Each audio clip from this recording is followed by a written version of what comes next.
This chapter is all about small hand tools. So the first one I'd like to do is the drill. And usually I use an 1/8 of an inch drill bit. It's a socket type. And the socket, you can get these at the hardware store. The other reason why I like this socket type is you can put in the little ratchet part, a little wrench. So what you're going to need is 3 handles. I have a 4th one here just for show and tell. So what you're going to do is you cut them right here above the angled part of the handle. And then you center up, just take a piece of just a scrap piece there, and just eyeball it, center up with one of the large paint sticks. Draw your line in there. Okay. And then this is the part you have to be careful to do. And you follow the line and just press lightly several times.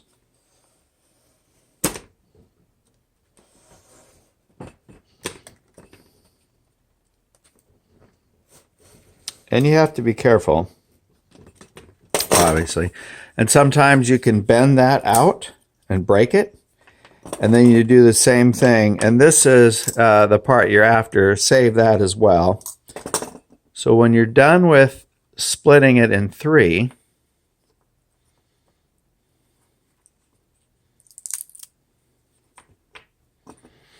you glue those here. And what you're going to end up doing is you need that amount of space. So I use Elmer's or Tight Bond. Either one of those wood glues will work. In this particular case, we secured it in there permanently, but that doesn't give you the flexibility of putting it in and out and changing the size. So you glue that up. And then I like to glue this up first. You can tape it or you can clamp it. Once the glue is dry, then you put your top on. The key here is that you want to make sure that this fits in there nice and snug. If you don't have that in there as a spacer, it might be too tight, and that would be a problem. So this tool here, this is the socket part. Once again, you can get these at any hardware store. This one, if you go this route, you could glue that in permanently because you don't need a space for it to slide in and out. In that case, then glue here, put your top, sandwich it on there.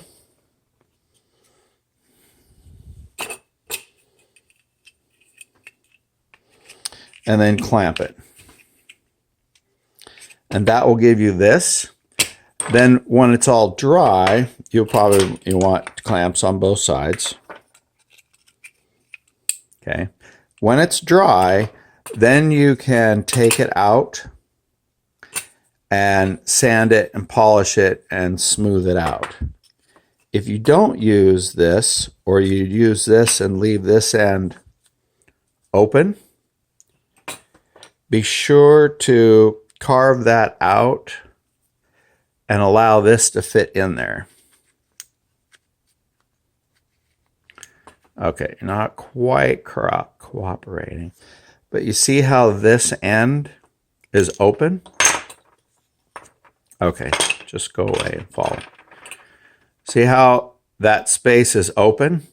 you can drop in that size and change out your size of your bits depending upon how big a hole. And we're going to use the holes for making saws and making some other connections. So to recap, you can use the socket part and secure it in there completely, or you can glue this in there completely, like this one, or leave the gap so you can pull this out and put another one in. So that's pretty much that. If I've missed a step, you'll figure it out. So this particular one is for a screwdriver. And what you want to do here is take one of your handles, take a bit that you find at the hardware store, put that on there, and then you can clamp.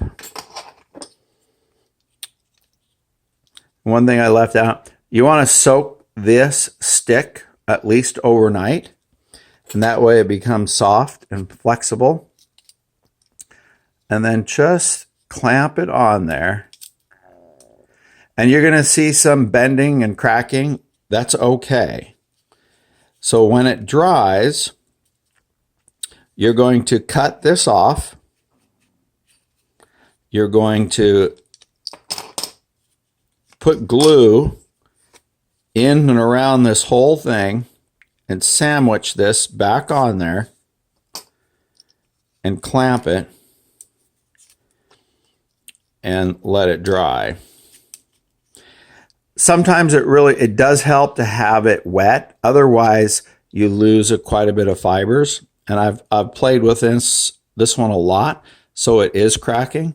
But you can see that this one here was cracked as well, which I don't really care much. I'm okay with that. Sometimes you can double up your piece, and that way the two cracks might not line up.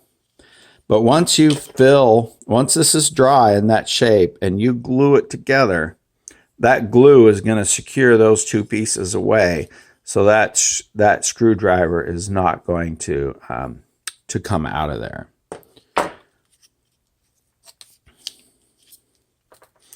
So go ahead and anytime you have a chance to find clamps like these, once again, like this at the office supply, these kind of clamps are all important, because that's the key, is we do a lot of clamping. These work really well. Lots of things, tape, rubber bands, all that whole thing. So in this case, what we're doing,